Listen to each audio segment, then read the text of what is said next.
We're going to put this on our YouTube channel at the Buy It YouTube channel. And so hopefully that'll work out nicely, that everyone can watch.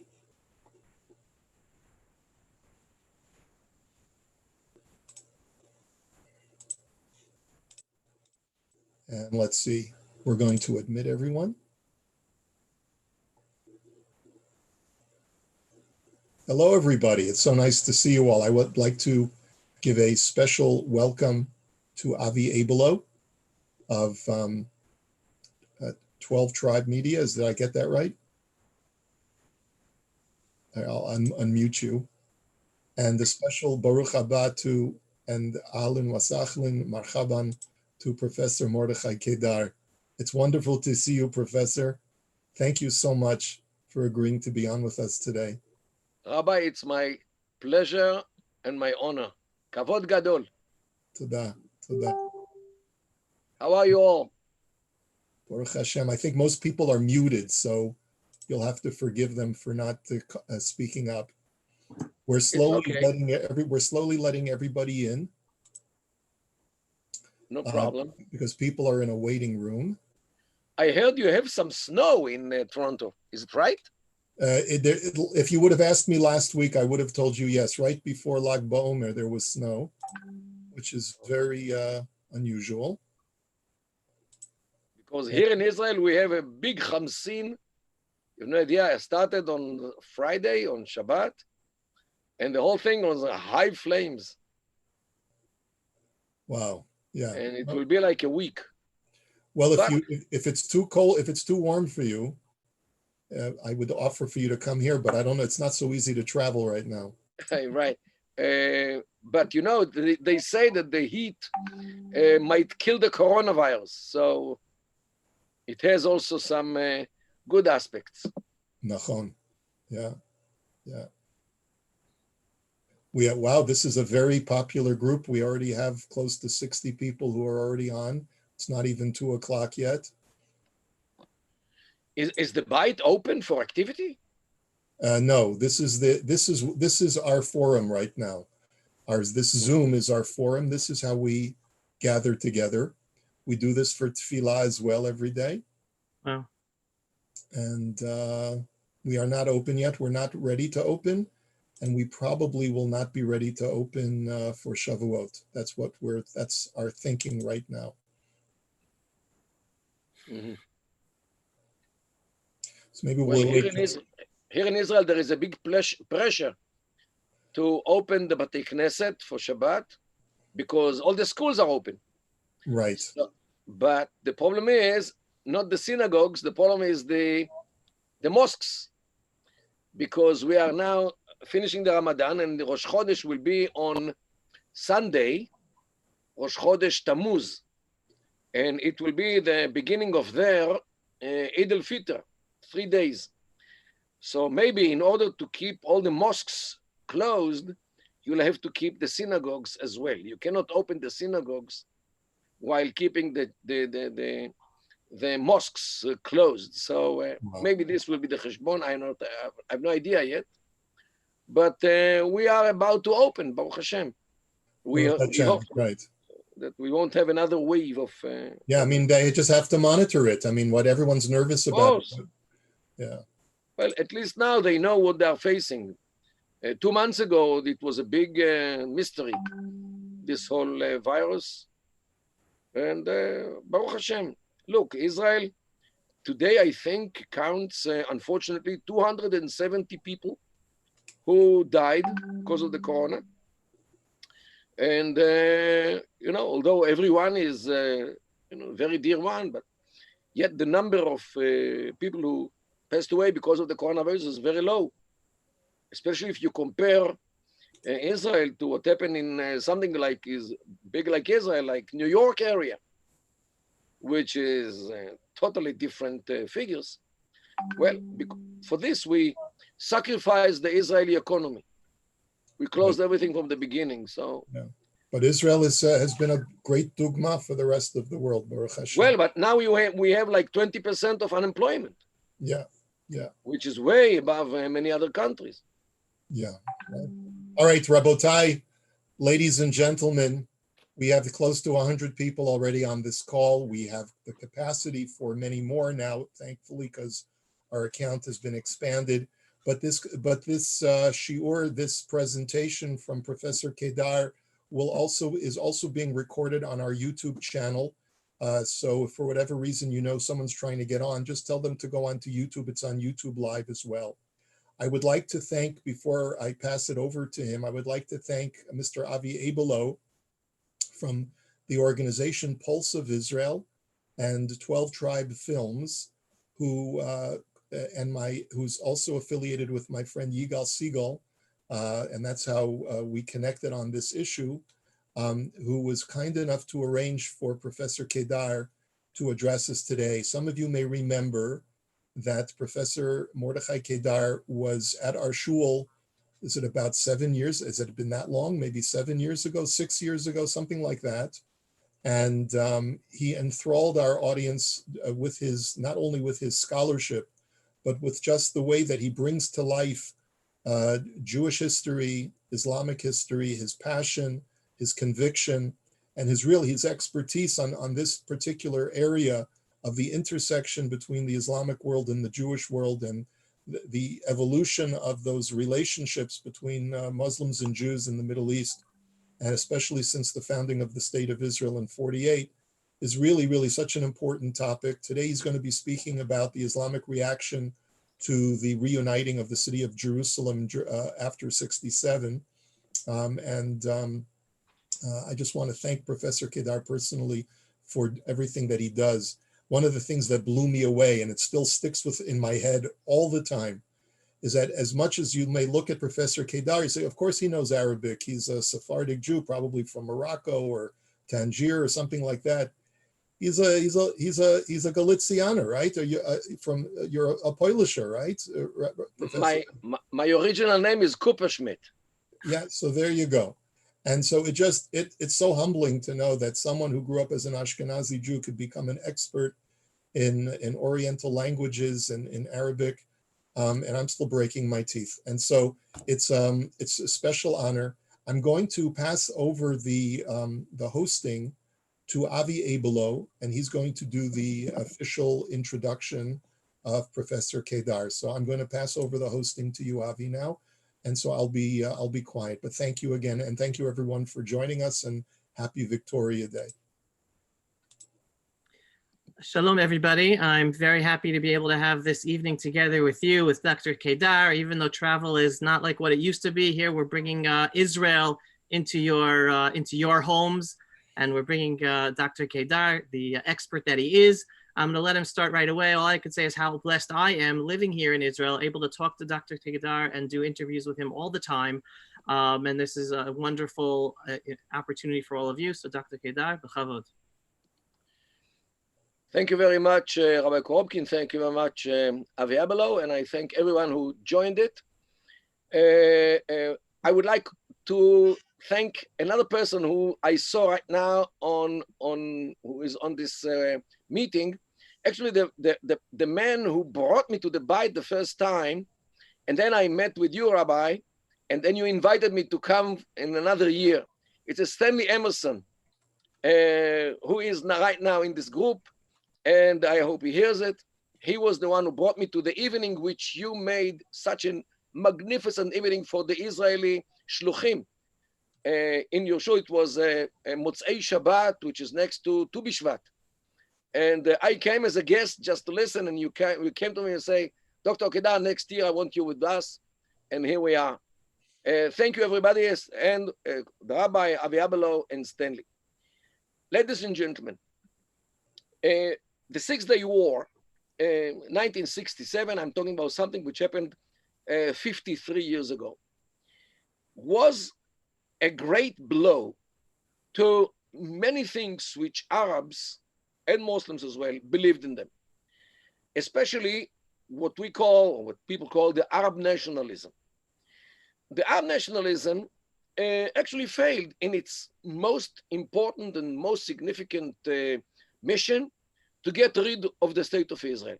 So instead of getting rid of Israel, Israel got rid of the Egyptian army, the Syrian army, the Jordanian army, and Israel also succeeded to hit the Iraqi Air Force as well.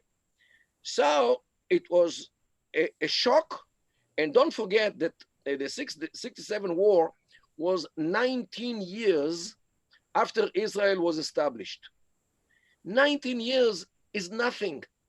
Imagine a state which was established in 2001 performs in such a decisive and powerful way. This is something which people today find it hard to understand.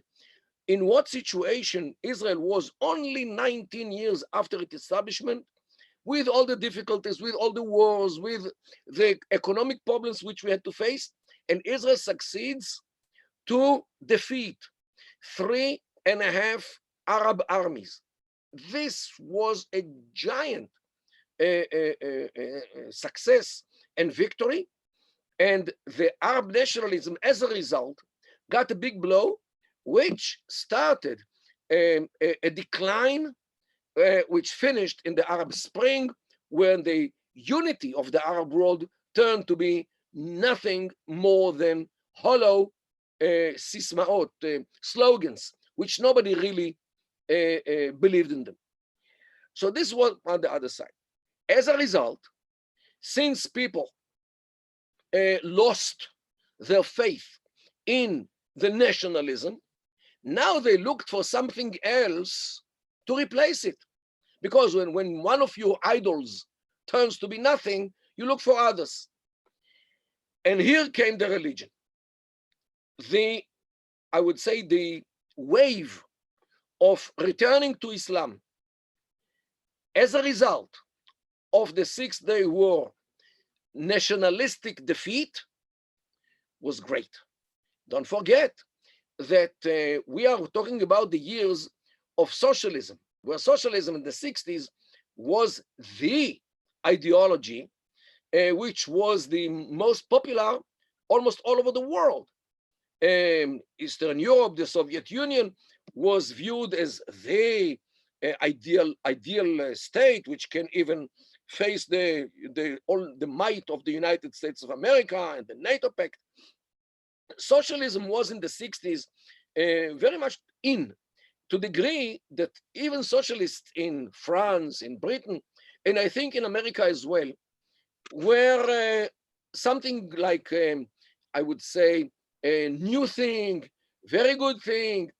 It was like a status, a high status, if you were socialistic or you believed in all these ideas. Here comes Israel and defeats all those Arab countries which were the tails of the Soviet Union, because the Soviet Union actually it was the country which gave the weapons to Syria, to Iraq, to Egypt in the 60s. And not only the Arabs were defeated and the Arab nationalism, also the Russian arms were found out to be nothing, that they cannot face the American weapons, or even more the French weapons which Israel was using at that time. So from every point of view, this blow of the nationalism as a unifying ideology, the socialism which they all followed, and the weapons which they got from Russia or from Soviet Union, everything which they actually thought that they can give them some power turned to be nothing. Everything collapsed, the ideologies and the weapons as well. As a result, when you lose one deity, I would say, or one savior, you are looking for another one. And this is when the wave of Islamism started. And this was the first, I would say, reason for the Islamization which we see today in the Arab world, in the Islamic world, which also migrates to other countries. But definitely Islamism, I would say, started to be an element which you have to start to take seriously as the result of the 6-day war. And then comes the story of Jerusalem. Jerusalem for us was the dream. I, as a child, used to visit a place named Martefa Shoah. It's before Yad Vashem was built. And above Martefa, it was on Har Zion in Jerusalem, near the border with the Jordanians. And from the roof of that Martefa Shoah, you could see a little part of the Western Wall.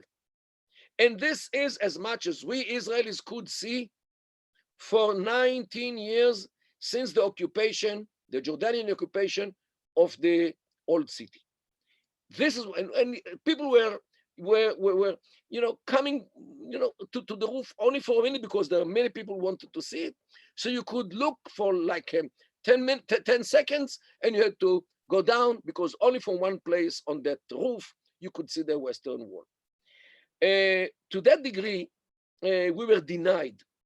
But we hoped that one day will come and we'll be able to go back to the holy places of the eastern city, the Western Wall, and maybe some people also fantasized about going onto the Temple Mount. And here I'm not willing to go into the question where it is okay according to halacha and not. It is a big question, which is not our question today. And when we liberated the city in the 6-day war, many thousands of Israelis just bursted into the city. I remember myself, like 1 or 2 days after the end of the battles, we all ran with trains, with buses, wherever we could take, just to see the Western Wall, to see the old city. And don't forget that the Jewish quarter, which is so nice today, it was a total wreck on those days because the Jordanians destroyed 40 synagogues and all the houses of the Jewish quarter of Jerusalem. So what we saw was, on one side, it was a fulfillment of a dream, but on the other side, we saw how destroyed the Jewish quarter was, and all the synagogues and all these things. So it was, on one side, it was a happy occasion, but on the other side, we were very, I would say, saddened to see what happened there. But immediately, people started to hope that we will hold to this city forever. Like a month later, Israel annexed the eastern parts of Jerusalem, which today, the old city, and what today neighborhoods like Pisgat Ze'ev, Givat Ze'ev, of course, Har Choma, all the French Hill, all these the places which later these neighborhoods were built on, were annexed already like a month after the 6-day war, when we decided that this part of the land we will never give up on. Then a year later, Rabbi Neria and other rabbis started to celebrate Yom Yerushalayim with Hallel Shalem Bivracha B'Shem Malchut. And here again, there is a big debate whether to say Hallel Shalem or any Hallel on Yom Ha'atzmaut, with bracha, without bracha. But when it comes to Jerusalem, there was no debate. Even those Rabbanim of the Tzionut who didn't feel so comfortable with Yom Ha'atzmaut, with Shichur Yerushalayim, the liberation of Jerusalem, were totally with it, and immediately they turned it into a day of Hallel Bivracha B'Shem Malchut, without any doubt and any problem with this. For us, of course, we started to build the old quarter and some synagogues. Later, the Churva, magnificent shul, was rebuilt. And when you go today in Jerusalem, you can see how this city was reconstructed by us. And for us, it was a fulfillment of a dream. Not only the Israelis, I think all the Jews in the world.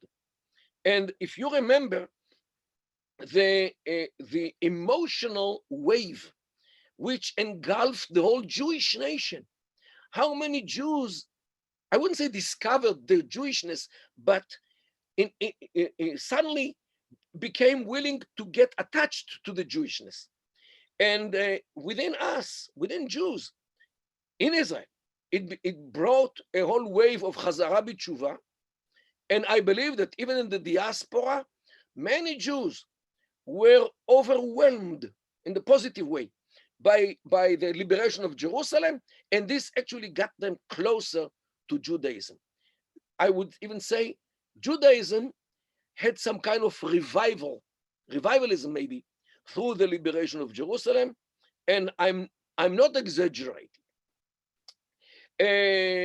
We started to sing songs, and schools streamed to Jerusalem to see the Western Wall and to celebrate and to dance and everything. And for us, it was the reunification of Jerusalem after so many years which we were denied from the city. As good as it was for us, the bad as it was on the other side. Because they saw not only the factual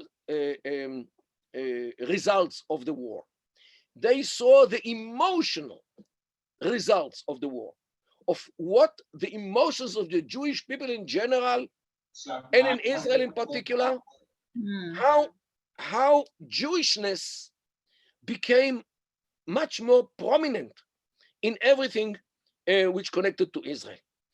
And it was much, the emotional aspect of the ramifications of the 6-day war within the Jewish people were tremendous. And they understood that something here very negative happened with the Jews. Why? According to Islam, the Jewish religion is null and void, because Islam took the Christian theory of replacement one step forward. And according to Islam, Islam came to the world to replace both Judaism and Christianity.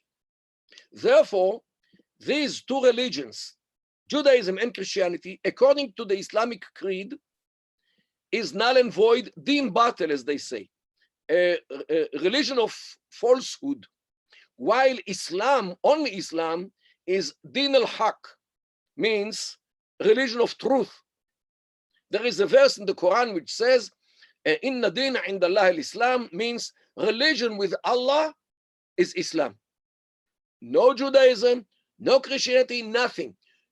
Allah abandoned Judaism and the Jews and Christians as well. The land of Israel is a holy waqf, a holy endowment for Muslims. And according to Islam, to the Islamic Sharia, a land has only one-way ticket to enter Islam, not to get out of Islam. By the way, this is why they still think that Spain should return to be Islamic, because when it was Islamic, the island of Sicily in the southern part of Italy should return to be Islamic. Large parts of the Balkans, all the way up to Vienna, the Austrian capital, should return to be Islamic, because once it was under the Islamic horses' hoofs. And so, of course, the whole land of Israel and Jerusalem included. The Jews, according to the Islamic belief, the Jews are not a nation. Jews are communities which belong to every nation in the world. I myself, as a Polish, from the national point of view, of course, I'm Jewish, of course, but just like another Polish who happen to be Christian. A Jew from Morocco is a Moroccan Arab who happened to be Jewish, just like his neighbor, the Moroccan Arab, who is Muslim. But both are Moroccans. A Jew in Iraq is an Iraqi Arab who happened to be Jewish. A Jew in Toronto is Canadian who happened to be Jewish. Jewishness doesn't make you into a nation. So if the Jews are not a nation, why do they need a state? Let them stay wherever they are, forever, where they belong. Why should they come? So Israel in general has no right to exist according to the Islamic mindset, because the land is Islamic, the Jewish people are not a people, but they are communities which belong to the whole world, and their religion is null and void anyway. So why the heck they need a state? So Israel, in general, is viewed as totally illegitimate. Now they came not only to the country, now they came to Jerusalem. And they know that Jerusalem was once the Jewish capital. It appears in the Islamic sources. They know exactly who was David and who was Solomon, Suleiman as they call him, and Dawood. And they know exactly the Jewish history in this country. But since Jews stuck to a religion which is null and void, and they don't believe in Muhammad, Allah kicked them out, and now they are dispersed all over the world, and so they should remain because they do not convert to Islam. So, yes, they know the history. But now what they see, the Jews come back to the country, to Israel, or to the land of Israel, as of the last quarter of the 19th century, which they opposed from the beginning. Then in 1948, they established a state, Jewish state. Since when Jews have a right to a state? Jews should live, those Jews who live in the Islamic countries should live as dhimmis. Ahl dhimma means people who live in a second or third or fourth grade with very limited rights. They should, according to the Islamic law, they cannot ride a horse, only a donkey, in order to denigrate them. A Jew and a Christian should pay jizya, means skull tax, when they are humiliated, as it's stated in the Quran, meaning crawling on the ground. Jews and Christians should be humiliated under Islam. This is the only way how they can survive and live under Islam. Jews have no right to a state. Jews have no right to a police, army, whatever. So the mere existence of the state of Israel is a challenge, and it's a religious challenge to Islam, because we actually do not go along the Islamic creed when it comes to Jews. But the worst thing is about Jerusalem, because when we come back to Jerusalem, to our capital, historic capital, and we are active in the Temple Mount or around it, this all means that not only the Jews came back to the country. According to Islam, it means that actually Judaism goes through a process of resurrection after it was canceled by Islam. And this is the problem, because when we are in East Jerusalem, especially if we are active on the Temple Mount, and here again, I'm not going into this question whether it's allowed or not, halachically. According to those Rabbanim who are going around the Temple Mount with, not with leather shoes, after mikveh, all these things, okay, there are those who do it. And for Muslims, this means, especially if Jews pray on the Temple Mount, this means that Judaism came back to life. What will be with Islam, which came to the world to cancel Judaism and to replace it? This is the religious meaning, or the anti-Islamic meaning, of the regaining of Jerusalem by Jews, because this is viewed as a threat on the raison d'etre of Islam, because Islam came to the world to replace both Judaism and Christianity. And here, what happens in Jerusalem is actually a result of a conspiracy of Christians and Jews. Christians means Lord Balfour, 1917, the Balfour Declaration. And don't forget, Balfour was an evangelical Christian. He believed in this from the religious point of view. Then the League of Nations, San Remo, and the United Nations, and recently Trump, another guy who is connected to Jews on one side, his daughter, his son-in-law, and many others, and the evangelical Christians on the other side. They conspire together to bring the Jews to recognize Jerusalem as the Israeli capital, means in order to make sure that Jerusalem will forever remain with the Jews. And this is no less than a Christian-Jewish conspiracy against Islam, against one of the most basic beliefs in Islam, that Judaism and Christianity are null and void, and the Jews should live forever under Islamic yoke. So this is actually the problem which Muslims see when they see us on temple. This is why they object that a Jew will daven, will pray on the Temple Mount. A Jew can pray wherever he likes. From them, they have no problem. You can pray wherever you like. Not on the Temple Mount. Why? Because in the Temple Mount, if Jews are praying on the Temple Mount, it means that Judaism it came back to life in the core place of Judaism, the Temple Mount. And the struggle over Jerusalem in general and the Temple Mount in particular comes from that inability to fathom the Jewish revival on the Temple Mount, because it comes from the religious point of view before it is anything connected to territorial issues or legal issues or political issues or national issues. This is a religious problem before it is anything else.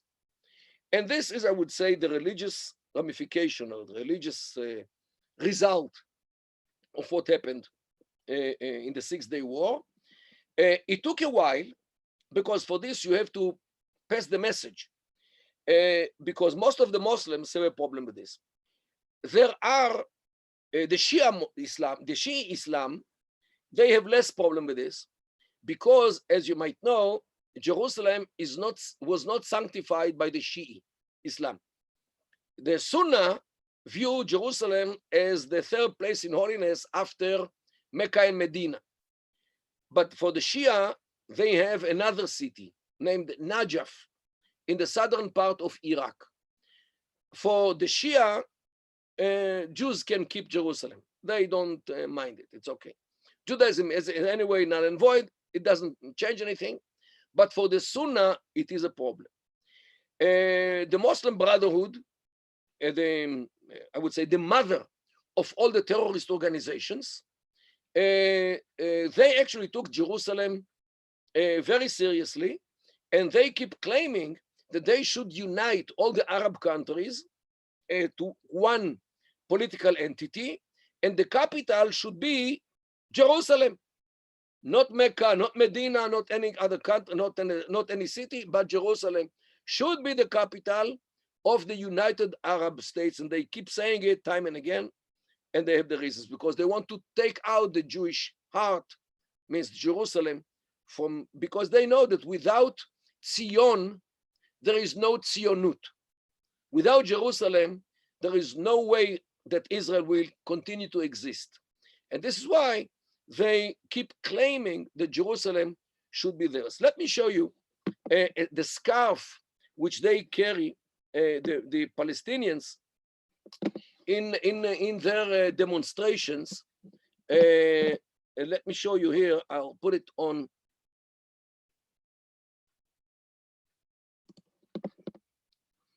On the screen to see. Just a minute.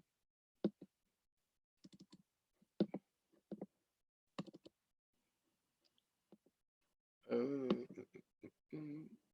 it is.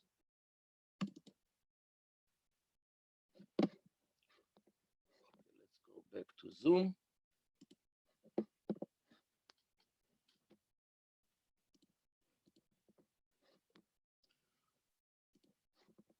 Share. Oh, the host should allow me to share screens.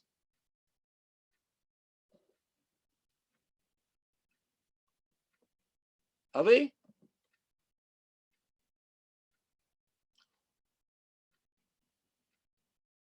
Can you allow me? It says you are the host now. Oh, okay, very good. Here it is. This is a scarf which the Palestinians carry in their demonstrations. And this is the PLO. It's not even Hamas. You see here the flag of the PLO. On this side, they said, Al-Quds Lana. Jerusalem is ours. And here they show the Temple Mount, the Dome of the Rock. On the other side, they say Palestine. And the map is the whole Israel. The connection is very clear. They understand that they know that if they have Jerusalem Lana, as they say, Al-Quds Lana, on the right side, the whole Palestine will belong to them because the Jews will run away. Without Jerusalem, there is no existence to the state of Israel. As I said, without Zion, there is no Zionut. So this is one thing, and they know, unfortunately, that the Jerusalem is a weak link in the Israeli chain because most of the countries in the world have not yet recognized Jerusalem as the Israeli capital. If they spoke about Tel Aviv, the Canadians and others would throw them away. But if they speak about Jerusalem, unfortunately, in Canada, they still people who are willing to listen to them because Canada has not yet recognized Jerusalem as the Israeli capital with many other countries as well. Okay, the United States passed this Rubicon, but many other countries and the Palestinians and the Arabs and the Muslims know that this is a weak link. Jerusalem is a weak link. This is why they hammer on this issue time and again. However, we have also to expose the lies which they spread around about Jerusalem. Let me show you something. I have a booklet about Jerusalem, which was printed by the Jordanians. Let me show you the book.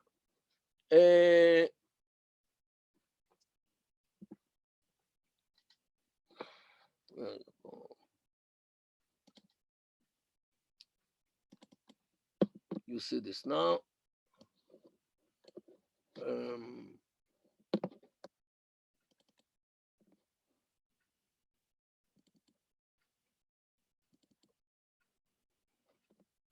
You see the map?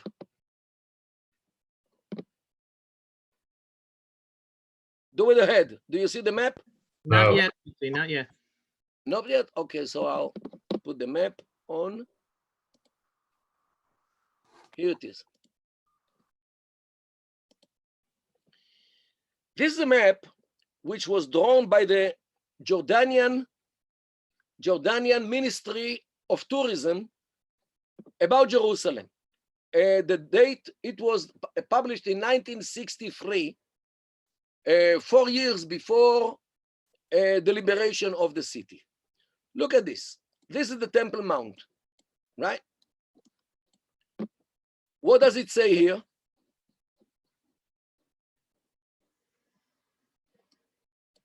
Mount Moriah. More than clear. And these are the Jordanians. They were not Zionists. Solomon's Stables, this is the southeastern part of the Temple Mount. This is Al-Aqsa Mosque, the building in the south. Valley of Jehoshaphat, Tomb of Zachariah, Absalom's Pillar, and Mount Zion. Okay? The Jordanians had no problem to talk about Mount Moriah, which actually is an echo for Har Moriah, the Jewish place of the Temple Mount.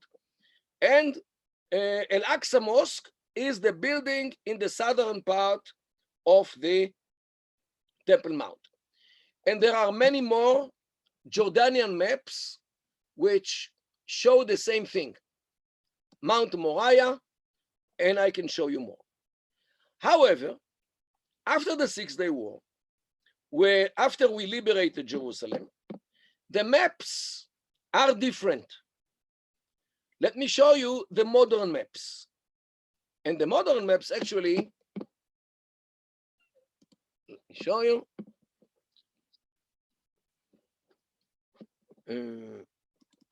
One of them.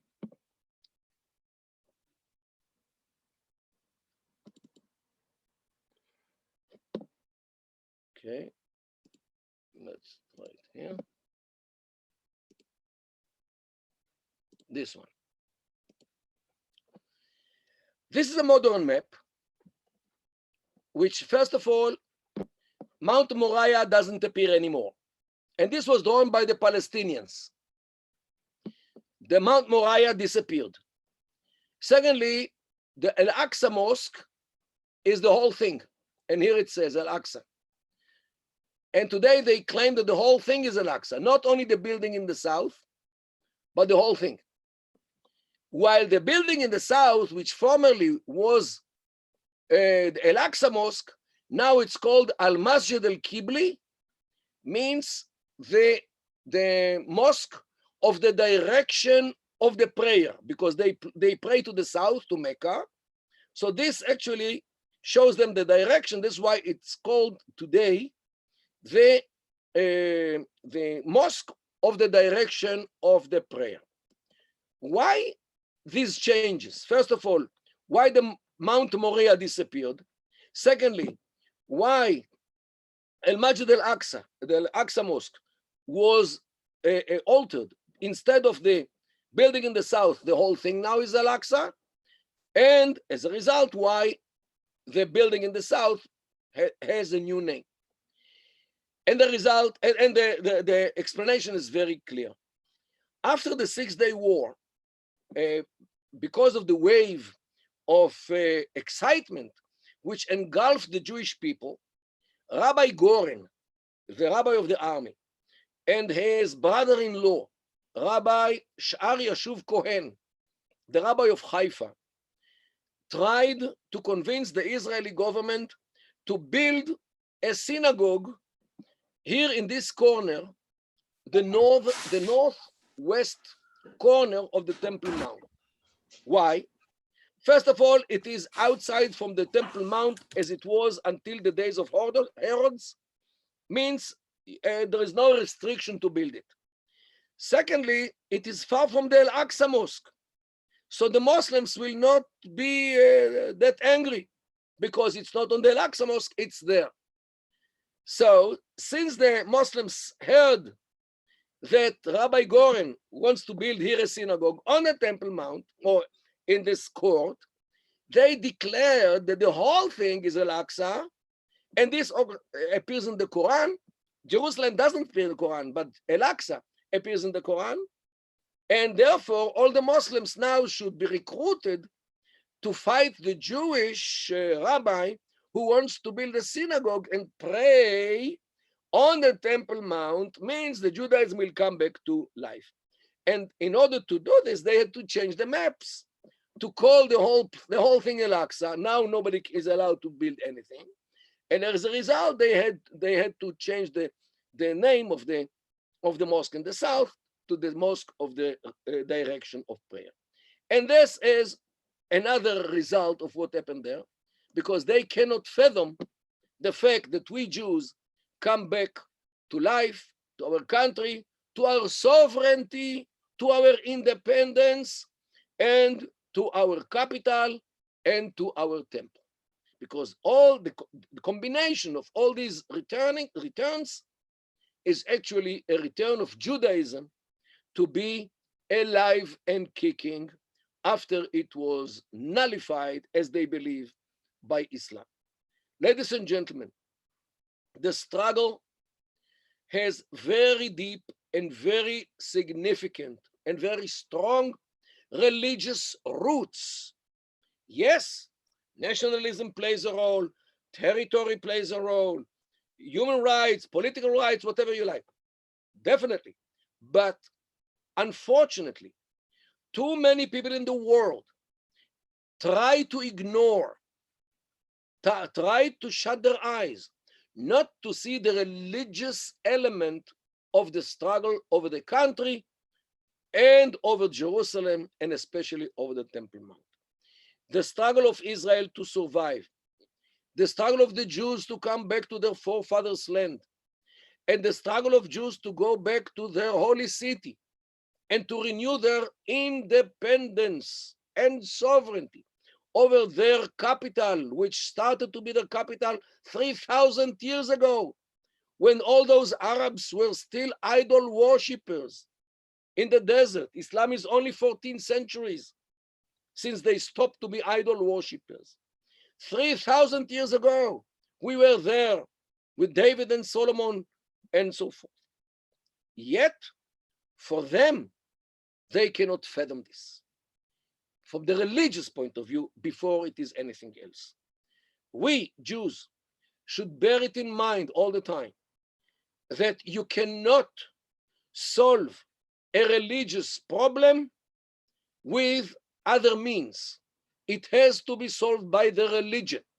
Means that the only solution will come when their imams, their religious leaders, not political leaders, the religious leaders will face the problem and will try to deal with it. With a religious grab a finger, they will dig into their sources to find a solution. And religious leaders know very well how to do it, how to solve problems from the religion, for the religion, for people who believe in the religion. If they are forced to do it, they will do it. And actually they do it. There are Muslim scholars who keep saying, guys, these days the Jews are powerful. They have a big army, they have a police, they have support from Europe, from America, they have arms, they have everything. We can give them temporary peace, according to a precedent which Prophet Muhammad gave to the infidels of Mecca. We don't have to commit suicide as a nation, as a religion, as people. We can live with Jerusalem occupied by the Jews. When Allah will decide that it's the end of the Jewish occupation, He will give it us back. All we have to do is to repent to Allah, to pray, to hope. We don't have to fight. When Allah, with His wisdom, will give it back to us, we can regain it. At that time, it can be generation, 2, 3. We can wait. Yeah, there is a verse in the Quran which says, Inna Allah ma'a sabirin. Allah is with those who have patience. Don't push. Wait with patience and Allah will be with you.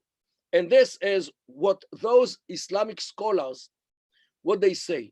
Instead of committing suicide, let's give Israel temporary peace, as peace which we have with Egypt or with Jordan and with all the others.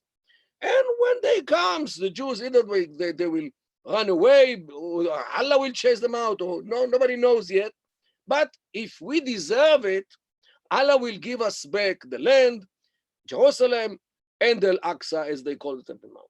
So there is an Islamic thought, religious Islamic thought, which accepts the Israeli existence or the Jewish existence here in Israel, not because they love it, not because they want it, but because it is imposed on them. They tried time and again to get rid of us, and because they cannot, they can, or they are allowed religiously to give us temporary peace. It's called in Arabic, Salam Hudaybiyah, according to precedent which Prophet Muhammad gave to the infidels. I would buy it. It's okay, because there is no other peace which can be given to Jews in the Middle East. I would buy a temporary peace, but if Israel will be invincible forever, we will enjoy temporary peace forever. And this is something which you have to be a Middle Eastern in order to understand it. Yes, this is what is achievable here in this region. We are Jews, we cannot be accepted milechatchila. B'diavad, yes. if we force ourselves with the power, with our belief, with our will, they will accept us, not because they think it should be, but because they understand that they cannot fight us. When they come to the conclusion that we are invincible and Israel cannot be defeated, we will enjoy peace with all the problems, with the approval of the wise people, as they said, the ulama, the thinkers of the religion. Why? Because Islam has the tools how to live with entities which are too powerful to be defeated. And this is what we try to do here, to convince our neighbors that they should deal with their problems by themselves. We came back to our forefathers' land. We are staying here forever. And if they have a problem with this, they should deal with their problem. And this is actually what I think we should do. And every one of us, wherever he or she lives, in Israel, in Toronto, or in Australia, wherever, should be part of this struggle, because it's not about being Israeli, it's about being Jewish. Because every Jew in the whole world has the right to Jerusalem, just like myself, and just like those who live in Jerusalem, because it's a Jewish city. And this is why we all have to come under the stretcher to start fighting for Jerusalem. Of course, I'm not saying that everybody should take the rifle. You can go to the internet and start spreading out pictures of findings, Jewish findings from Jerusalem. By the way, the Muslims keep saying that all the antiquities, Jewish antiquities, which were found in Jerusalem, are all forgeries, are all concocted by the Israelis. Okay, but this is what they say. As they say in Israel, go fight with them. Every one of us can send around with WhatsApp, with email, with Facebook, articles about Jerusalem, articles about the Jewish history, not to convince us, to convince our potential friends in the Canadian government, in the Canadian street, to our colleagues, to our friends, because if we Jews do not try to do it, who will do it for us? Nobody. And don't forget, we are a nation of around 15 million people. 15. The Islamic nation, or the Islamic creed, is 1.5 billion. Means 1,000 times bigger than the Jewish people. 1,000 times. Just imagine if every one of them will send one email per day, how many emails we have to send around in order to balance the power which they have, not to mention the money and the gas and the oil and everything else which they have, which is poured into the struggle of Jerusalem by Turkey, by Qatar, by the Emirates, by Saudi Arabia, by many other Islamic and the Muslim Brotherhood in Europe and in America as well. Everybody tries to buy something in Jerusalem, so it will never be completely Jewish. And this is why every one of us should feel that he and she should be part of the Jewish army for Jerusalem, using everything which you can use, social media or whatever you can. And everybody can do it, even from Butler Street and Clark Street as well in Thornhill, Ontario. Ladies and gentlemen, this was what I wanted to say. And I'll open the floor for questions and I'll try to answer. Thank you, Professor Kedar. It's Daniel Karapkin speaking. And on behalf of Avi and myself, thank you so much. I'd like to ask you a question, and others can type a question in the chat if they would like. My question is like this. It's very true that we can never let our guard down. But one of the things that has been happening in the last couple of years is that because of geopolitical influences, especially with Iran, creating a lot of political unrest in the Middle East and getting up the backs of the Arab world against the Iranians, and the Arabic world recognizing that Israel is the strongest power and their first line of defense, you have countries in the Gulf states that are now very Arabic, but are starting to begin back channel conversations and begin diplomatic relationships with Israel, Saudi Arabia, especially the UAE. I'm in touch now with a Jewish community in Dubai. There's a Jewish community in Abu Dhabi. There seems to be this new sense of a possibility that the Arab world and the Jewish world are starting to actually possibly even work together towards common goals. There's going to be business trade that's going to be opening up between the Gulf states and Israel. And I'm wondering if you can comment on that and whether that does or doesn't mitigate some of the urgency of Jews in the Western world getting involved in the way that you advocate. Well, don't forget that Saudi Arabia still doesn't have, and the Gulf Emirates as well, do not still have any connections with Israel, means official. Not even a consulate, not to mention an embassy, or even commercial representation, which is the lowest grade of diplomatic relations. Everything here between us and them is behind the scenes, and of course here and there you can hear Netanyahu or other Israeli officials and ministers go to visit Oman, and they would visit Dubai and Israeli sports people and so forth. Definitely there are things, and not only this. Today you can be a Saudi citizen, sit in front of your camera with your face revealed, and say that Israel has the right to exist, and Palestinians have actually no cause, and we Saudis, we support Israel, and you Palestinians can go to hell. And actually this is what people say. Only recently I put on my Facebook page a whole clip by a Saudi guy named Rawaf Sa'in, who says exactly these things to the Palestinians. Al-Aqsa is in Saudi Arabia. And this is another lecture, how Al-Aqsa became in Jerusalem. Originally, Al-Aqsa was in what today Saudi Arabia is.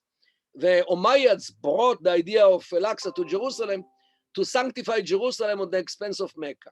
So today, Saudis feel comfortable and safe to say things which 5 years ago, they wouldn't even dare to say to the camera, that Israel is a good country, Israel is our friend, Israel should survive, Jews have the right on the land, and all these things which, and this comes from below.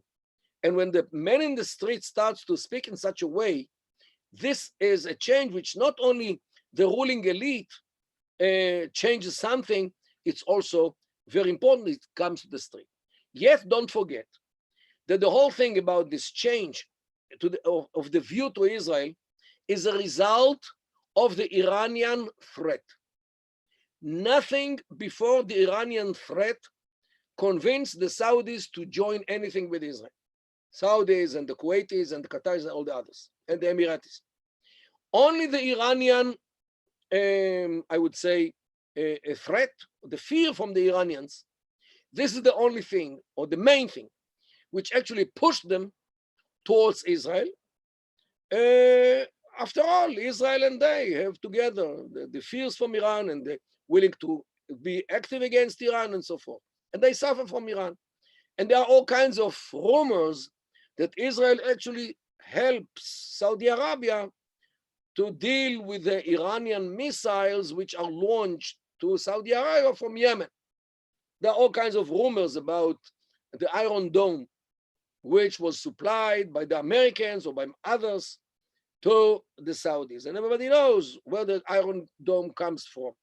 Okay, these are rumors. And there are many other rumors about all kinds of things. So, yes, there is a change. There is a change. But I will say that the change is profound when Saudi Arabia will open an embassy, not in Tel Aviv, but in Jerusalem. Embassy in Israel in Jerusalem. When the Saudis do this, I will say that we achieved something. I think that Israel should have made a condition anything you want for us? Vakasha, no problem. Embassy in Jerusalem. Then we can talk. If Israel knew how to be resilient in this thing and how, not to jump into every puddle in the Arab world, try be with covered with self-esteem. Because if you don't honor yourself and you allow relations like a concubine or a mistress rather than a wife, so what do you expect? That they honor you? They have you without paying the payment of opening an embassy. If I was Netanyahu's advisor, I would tell him to tell the Saudis, and I would tell them in Arabic, nothing with us until you open an embassy. Why? Because just like the Egyptians and the Jordanians, it is way too long that you waited after the... Look, the Egyptians have peace with us since 1979, since the Iranian Revolution, the same year. Okay? 79 means 41 years. Why are you waiting? What are you waiting for? Israel is here. Israel doesn't go anywhere. Israel came here to stay. So why do you wait? So I would ask them this before I help them. Okay, but look, I think that every one of us, when he wakes up in the morning and say Birkot HaShachar, you can add Baruch Shelo Asani Rosh Memshelet Israel. Blessed he who didn't make me the Israeli prime minister, because to run such a country with so many problems, it's not at all any pleasure. So Netanyahu has some other concerns, maybe, with the court as well. He didn't nominate me to be his advisor, and we help the Saudis without a real payment, or maybe they do, I have no idea. Dr. Kedar, a number of questions have come in, so I'll just start with one, it's a nice segue what you started with, and the question is, what is the religious justification of the Iranian government for their war on Israel if they don't care so much about Jerusalem? Well, they want to show that they are more religious than the Pope, because there is a competition between the Sunni Islam and the Shia Islam. Who is the better Muslim? Okay, because each side says that the other side is wrong. So if the Sunni Islam definitely fights against Israel, the Shia Islam cannot be better. The Shia Islam has to show that they are even more religiously fighting against Israel. This is why, by the way, this week, the Iranians will will commemorate the Quds Day, means the day of the Jerusalem Day. The day which Jerusalem fell into the paws of the Jews. Okay, this is what they say. So they commemorate it. Not the Sunnis started it. The Shia started it, only to show that they are better Muslims than the Sunnah. Okay, so here is the competition. Okay, there were a few other questions that you answered about the Shia and Sunnah, and then we come to a question about going up to Har HaBayit. Halachic or not, do you encourage going up to Har HaBayit for their religion and not for ours? Look, Rabbi Korobkin is the Mara de Asra of this meeting. I'm not willing to go into any halachic question when it comes to Judaism. There are rabbis who go on Temple Mount. There are rabbis who do not think that they should go. And this is a pure halachic question, which I'm the last man on earth to say anything about. Okay, we'll go to the next question. For those who do want to know, Dr. Kedar is not answering as a rabbi, but he himself does go up to Har HaBayit. Yes. I personally also go up to Har HaBayit, I but yes, follow the Rabbanim. You know, Aseh Lecharav, right? I follow the Rabbanim who allow going on Temple Mount in certain conditions. First of all, I never go into the center where the Heichal was. I go around. And don't forget that the Temple Mount was broadened in the days of Herod, and the Harchava, the broadening, did not get the approval of Chazal. So the edges around the Temple Mount are, in most cases, all cases, I have no idea, are parts of the city which were annexed to the Temple Mount without the approval of Chazal. That's why they are not sanctified. But the rabbi, again, is the one to determine. And I follow the Rabbanim who allow, of course, with shoes like Yom Kippur. I go to the mikveh in the previous evening or in the morning before I go to Temple Mount. And Beveit Elohim na'alech beragesh. And after 120, we'll know whether we were right or not. Okay, next question. You said that the religious focus took shape after the 6-Day War, but didn't the Muslim Brotherhood and the Grand Mufti of Jerusalem predate that by many years? Yes, definitely.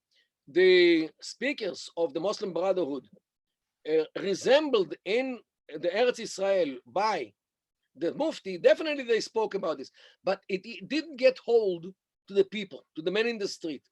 It was restricted to those, scholars who understood here and there. Yes, they carried this problem from the beginning. Today, this feeling of the religious problem is much more popular.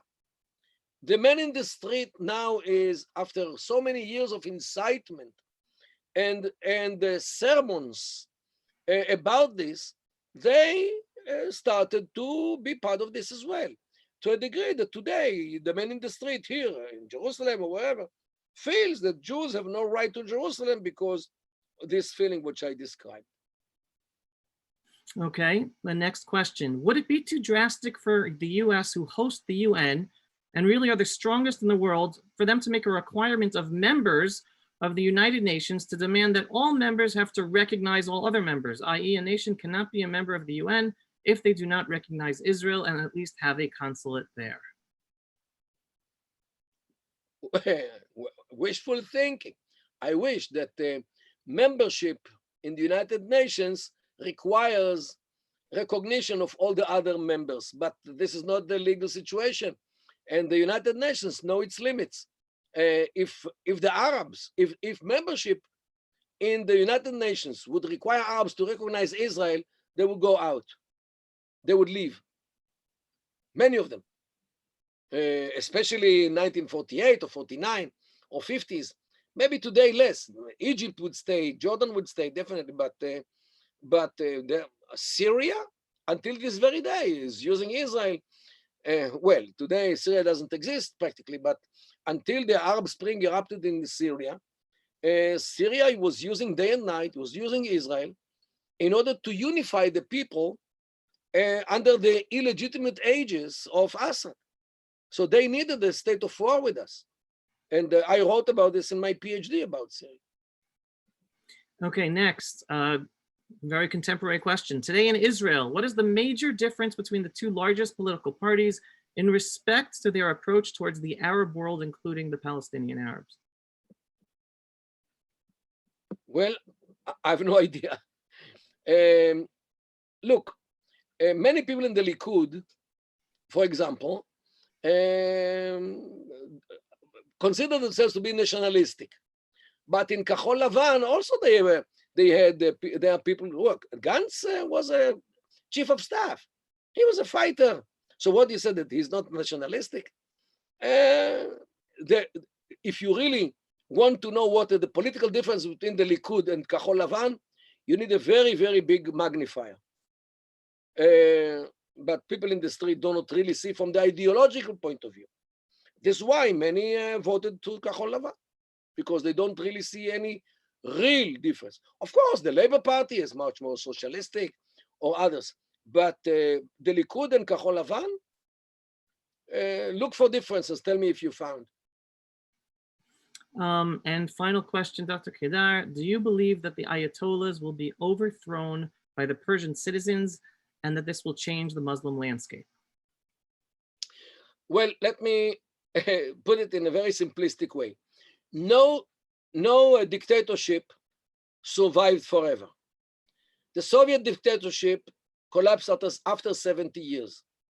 The German, means the Nazi dictatorship collapsed after 12 years, after 15 years.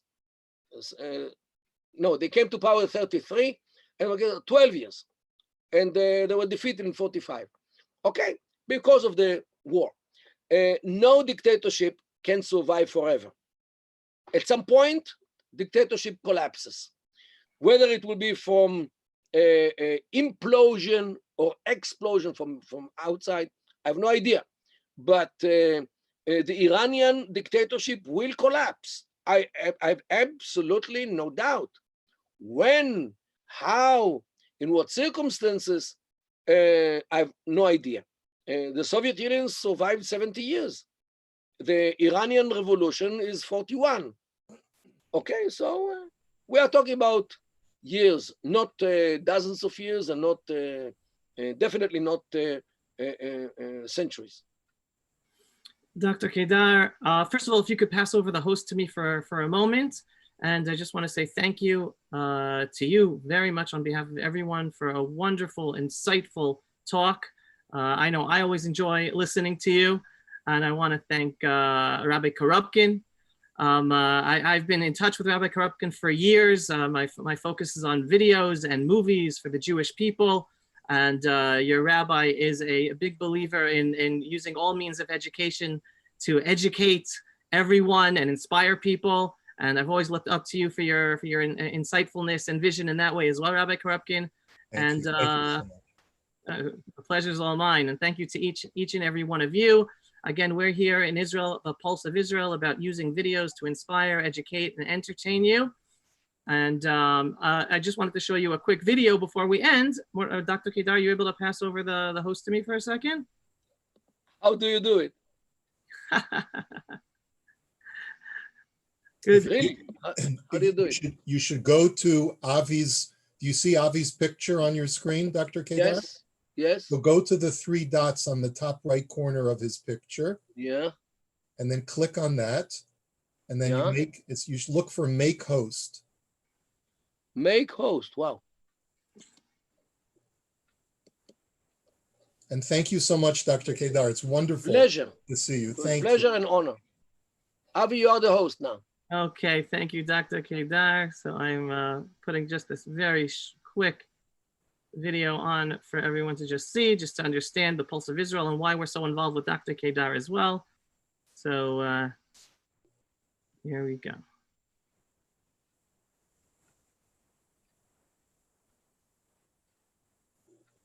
God is telling us this land will only grow when the Jews are living here. A beautiful oasis in the middle of the Judean desert. The Jews are making the desert bloom. It's gorgeous.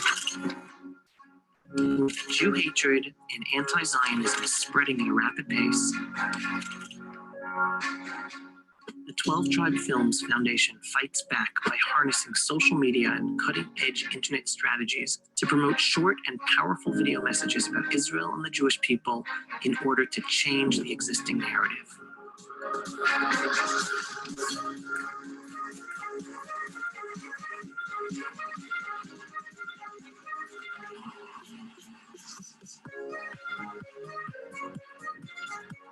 We are online video warriors for truth who take the fight to the smartphones of the masses to boost Israel's image in a positive way. Partner with us in sharing the inspiring truth about Israel and the Jewish people to the world.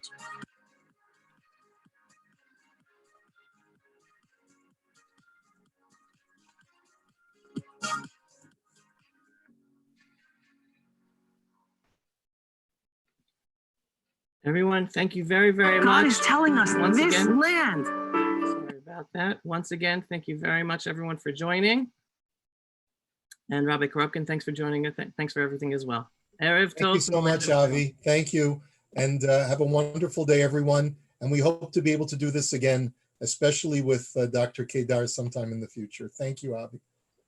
Thank you so much. Thank you, Professor. Thank you, Avi. Thank you, Rabbi. Pleasure. Thank you, everybody. Shkoyach. Keep well. Dar. And keep safe. Toda rabba. B'kasha, b'kasha. Pleasure. Thank you very much. That was beautiful. Hi, Michelle Khan also. Yes, תודה רבה, מודים. בסדר גמור, מה העניינים מותק שלי? How is the rabbi? בסדר, בסדר. Nice to see you. אותי, תודה. Thank you, Hi, Rabbi. Stanley, how are you? ברוך השם, טוב. נהנינו מאוד. שמח לראות אתכם. אותי, לילה טוב. יום טוב שיהיה לכם. Right away and I have to call. Okay, you have to call Moshe right. Exit? תודה רבה.